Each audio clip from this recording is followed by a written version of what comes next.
ประเจ็ดមានទាំងបព្វជិតទាំងក្រហមទាំងក្រហមបានមកជុំគ្នាហើយបានមកជួបជុំគ្នាហើយក្នុងឧបឋានសាលា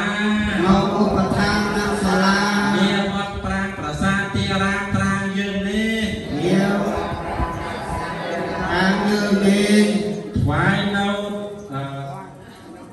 បាននឹងមកការជើទាំងឡាយមានប្រកាសឈូកជាដើមមានការឈូកជាដើមថ្វាយដល់ព្រះសម្មាសម្ពុទ្ធថ្វាយដល់ព្រះសម្មាសម្ពុទ្ធដែលព្រះអង្គដែលព្រះអង្គខំស្វែងរកគុណដ៏ធំខំស្វែងរកគុណដ៏ធំយ៉ាងនេះថា